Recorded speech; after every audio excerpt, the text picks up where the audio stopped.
Hello everyone, welcome back once again. तो यहाँ पर हम डिस्कस कर रहे थे आपका एनटीए यूजीसी नेट का सिलेबस। आपका आज हम बात करने वाले हैं इकाई 4 के बारे में। इसके पहले की अगर आपने वीडियो नहीं देखी है जहाँ हमने यूनिट 1 को पूरा एकदम खोल के देखा था, उसको आप देख सकते हैं नीचे दी गई हुई लिंक से। वहाँ से आप देख सकते हैं यूनिट 1, और उसके साथ ही अगली वीडियो में हमने बात की थी यूनिट 2 की एंड यूनिट 3 की। तो वहाँ से आप उनको एक्सेस कर सकते हैं, नीचे डिस्क्रिप्शन में जाके आप उन लिंक से उनको देख सकते हैं। आज के इस वीडियो में हम बात करने वाले हैं कौन सा, हमारा इकाई 4 यूनिट 4, जो कि क्या होता है, जो कि होता है हमारा बायो साइकोलॉजी, यानी कि हमारा जैव मनोविज्ञान। उसके अंतर्गत हमको क्या क्या पढ़ना है, क्या क्या हमारे लिए इम्पोर्टेंट है, वो बात हम डिस्कस करने वाले हैं।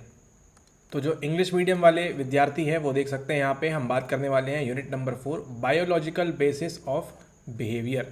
ठीक है, सेंसरी सिस्टम, न्यूरॉन्स, सीएनएस और कई सारी चीज़ें। तो यहाँ से आप ये टॉपिक हम कर रहे हैं अभी। ठीक है, चलिए यहाँ पे देखते हैं, समझते हैं इकाई 4, व्यवहार का जैविक आधार। जैसा कि आपको मालूम है मनोविज्ञान के अंदर क्या मेनली स्टडी करते हैं हमको स्टडी करना है मेनली व्यवहार, बिहेवियर। ठीक है, यूनिट 1 के अंदर बिहेवियर के बारे में बताते हैं हमको किस प्रकार से हम होते हैं। यूनिट 2 एंड 3 के अंदर हमको क्या करना है, इसी बिहेवियर को इम्प्रूव करने के लिए परीक्षण वगैरह का निर्माण करते हैं, रिसर्च वगैरह बिहेवियर को प्रेडिक्ट करने के लिए। ठीक है, तो पूरी कहानी आपकी किसके इर्द गिर्द गिर्द इर्द गिर्द इर्द इर्द गिर्द घूमती है, आपके बिहेवियर के इर्द गिर्द घूमती है। ठीक है, तो अब यही व्यवहार के हम क्या बात करने वाले हैं, बायोलॉजिकल बेसिस, है ना, जैविक आधार। आपके जन्म से लेके क्या क्या हुआ, ठीक है, क्यों आप इस प्रकार से व्यवहार करते हैं, क्या इसके पीछे कोई महत्वपूर्ण कारक जैविक वाला है क्या, वो हमको यहाँ पे बात करनी है इसके अंदर। तो सबसे पहले आता है आपका यहाँ पे क्या, आपका आता है संवेदी तंत्र, यानी कि सेंसरी सिस्टम। बचपन से आप सुनते आ रहे हैं हमारे पास क्या है, हमारे पास है इंद्रियां, और इन्हीं इंद्रियों को क्या करना है, हमको अपने वश में करना है। और हमको कहाँ जाना है, हमको ब्राह्मण से कहाँ किसकी ओर जाना है, आत्मन की ओर जाना है। ठीक है, तो जितने भी आप महापुरुषों के बारे में सुनते हैं, सबने क्या किया है, अपनी इंद्रियों के ऊपर काबू कर लिया है। ठीक है, अपने जो सेंसेस हैं उनके ऊपर क्या कर लिया है, काबू पा लिया था, इसलिए वो महान हो जाते हैं।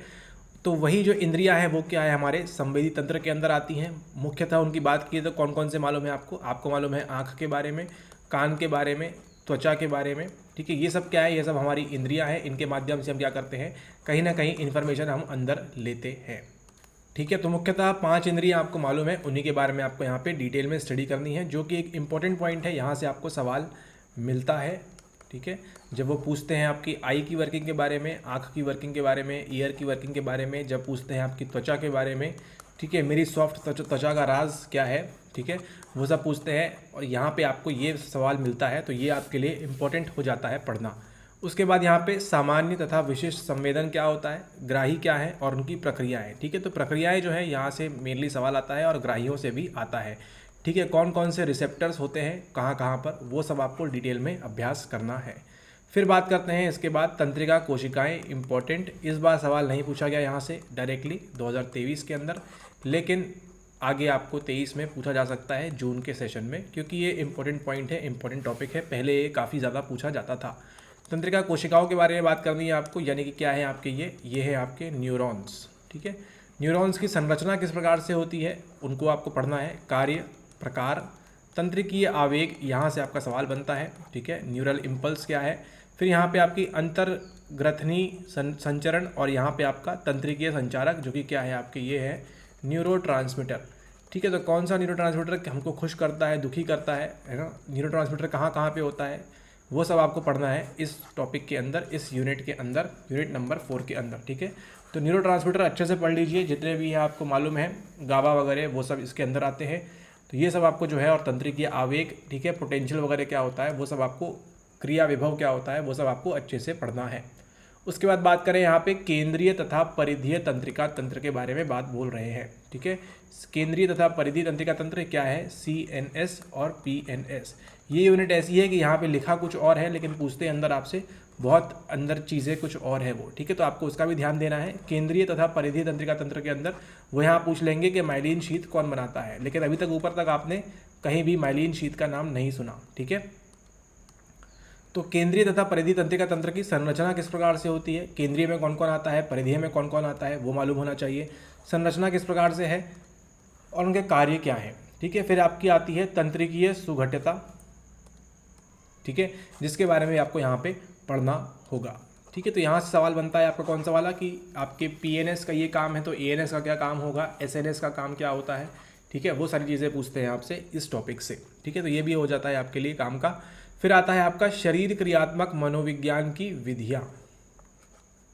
इसके अंदर क्या है आपकी इन्वेजिव विधियाँ, और यहाँ पे दिया है नॉन इन्वेजिव, गैर इन्वेजिव विधियाँ। ठीक है, इन्वेजिव में आपका ईईजी है और स्कैनिंग है, और इन्वेजिव में क्या है शरीरीय विधि, अपभ्रंशन तकनीकें, विकसित तकनीकें, इस बार हमने विकसित किया था 2023 में सवाल आया था यहाँ से। फिर रासायनिक विधियाँ और सूक्ष्म इलेक्ट्रोड अध्ययन। ठीक है, तो इस बार यहाँ से सवाल देखने मिला है, और 19 में एक सवाल था एंड 20 में एक सवाल था। ठीक है, यहाँ से इस टॉपिक से। ठीक है, और ईईजी तो हमेशा पूछते ही है, वो निद्रा वगैरह से संबंधित। ठीक है, फिर आता है आपका पेशी एवं ग्रंथि तंत्र, प्रकार एवं कार्य। ठीक है, तो यहाँ पे वो जानने के पेशी क्या होती है, हमारी जो मसल है ना, मसल की बात हो रही है, मस्कुलर सिस्टम की बात हो रही है, और ग्रंथि तंत्र की बात हो रही है, हमारी जितनी भी ग्लैंडुलर सिस्टम है हमारा, उसकी यहाँ पे बात हो रही है। प्रकार, उनके क्या क्या प्रकार है, उनका कार्य क्या क्या है। उसके बाद ये जो टॉपिक है ये होता है आपका नीचे से लिंक, नीचे जो आपका टॉपिक है मोटिवेशन और इमोशन, वहाँ से ये टॉपिक लिंक्स करते हैं। ठीक है, तो चाहे तो उसको आप यहाँ पढ़ लें, चाहे आप उसको नीचे पढ़ लें, लेकिन नीचे पढ़ें तो ज़्यादा बेहतर होगा, लेकिन यहाँ भी पढ़ सकते हैं आप, आपकी इच्छा। अभिप्रेरण के जैविक आधार। ठीक है, मोटिवेशन के लिए जैविक आधार में हम भूख की बात करनी है, प्यास की, निद्रा की और संभोग की बात करनी है। संभोग की बात 2017 के पहले करते थे ये, अभी तक तो सवाल देखने नहीं मिला है यहाँ से संभोग से ज़्यादा। ठीक है, कभी कभी वो मास्टर जॉनसन पूछ लेते हैं, उसके अलावा कुछ नहीं। ठीक है, तो यहाँ हो सकता है भविष्य में पूछे, क्योंकि पैटर्न जो कर रहे हैं वो चेंज कर रहे हैं। भूख प्यास निद्रा पूछा हुआ है, हर बार पूछ रहे हैं, एंड ये इंपॉर्टेंट टॉपिक होता है। ठीक है, इसको भी आप कर लें तो आपका जो है 1-2 सवाल आपके जो है आराम से बन जाएंगे, इसको अगर आप अच्छे से कर लेते हैं तो। उसके बाद बात करेंगे हम संवेग के जैविक आधार। ठीक है, अब आपके जो इमोशंस हैं उनके पीछे क्या है, उपबलकुटीय तंत्र, लिम्बिक सिस्टम आता है आपका। फिर व्यवहार का यहाँ पे आपका हार्मोन द्वारा नियंत्रण। ठीक है, एक सवाल भी था ऐसा कि व्यवहार का हमारा हार्मोन में क्या फ़र्क होता है, नियंत्रण कर पाता है या नहीं कर पाता, मॉक में कराया था आपको। ठीक है, तो वहाँ से आपका ये सवाल बन जाएगा, ये भी आपके लिए इंपॉर्टेंट हो जाता है। उसके बाद आता है आपका यहाँ पे डेवलपमेंटल साइकोलॉजी, आनुवंशिकता, आपके जो जीन्स हैं और व्यवहार है। ठीक है, मतलब आपके जो अनुवंश में, आपके जो जेनेटिक्स में है ना, उसके बीच और व्यवहार के बीच क्या कुछ संबंध है या नहीं है, या ऐसी ही बातें कर रहे हैं। उसी के साथ साथ यहाँ पे गुणसूत्रीय विसंगतताएं आपको बतानी है। ठीक है, फिर यहाँ पे आती है आपकी प्रकृति पालन पोषण वाद विवाद। ठीक है, क्या वाद विवाद चल रहा है इनके बीच में, प्रकृति पालन पोषण, यहाँ से भी सवाल आपको हर बार देखने मिलता ही है, जिसे हम क्या बोलते हैं, नेचर वर्सेस नर्चर की लड़ाई। ठीक है, कि एनवायरनमेंट ज़्यादा महत्वपूर्ण है या फिर हमारा जो जेनेटिक्स है वो ज़्यादा महत्वपूर्ण हो जाता है। उसी के अंदर आपको पढ़नी है ट्विन स्टडीज़ और एडॉप्शन स्टडीज़ के बारे में, ये आपको यहाँ से भी एक सवाल आपको मिलता ही मिलता है। ठीक है, इस बार शायद इन्होंने नहीं पूछा है यहाँ से, लेकिन इसके पहले तक वो यहाँ से सवाल पूछते हुए आए हैं। ठीक है, ठीक है, तो ये था आपका कंप्लीट यूनिट 4 का डिस्कशन। यहाँ पे आपको यूनिट 4 के अंदर क्या क्या चीज़ें पढ़नी है, आपको इंपॉर्टेंट आपको बता दिया गया है। यहाँ पे इंपॉर्टेंट सभी है वैसे, लेकिन आपको इसमें डिटेल में अंदर जाके चीज़ों का आपको क्या करना होगा, यहाँ पे अध्ययन करना होगा, क्योंकि बात किसकी हो रही है यहाँ पे, आपका व्यवहार का जैविक आधार। ठीक है, तो इसके साथ ही साथ ये हमारा कंप्लीट होता है यहाँ पर यूनिट 4। इस वीडियो के लिए इतना ही, अगले वीडियो में मिलेंगे, हम बात करेंगे आपकी यूनिट नंबर 5। ठीक है, जो एक अच्छी यूनिट है, इंपॉर्टेंट यूनिट है, सवाल आपको वहाँ से भी देखने मिलते हैं, ज़्यादातर सवाल आपके। ठीक है, तो अगले वीडियो में बात करेंगे हम वहाँ पे आपका, ये था आपका इकाई 4।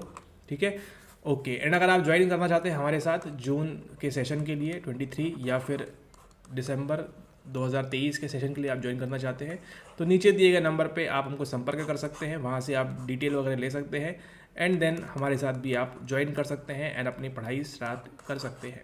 Alright, okay, thanks for watching the video. Video पहली बार देख रहे हैं तो एक काम करना है, आपने क्या करना है, नीचे जाके आपने पार्ट 1 पार्ट 2 जो है उसको देख लेंगे, तो वहाँ से भी आपको डिटेल में 3 यूनिट्स कवर हो जाएंगी कि कौन कौन से आपको जो है टॉपिक्स पे आपको ध्यान देना है, वहाँ पे बताया गया है।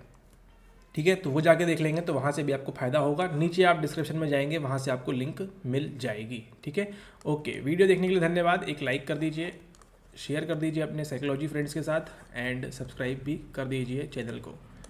और अगर अभी तक आप टेलीग्राम पे ज्वाइन नहीं किया है तो टेलीग्राम पे आप ज्वाइन कर सकते हैं।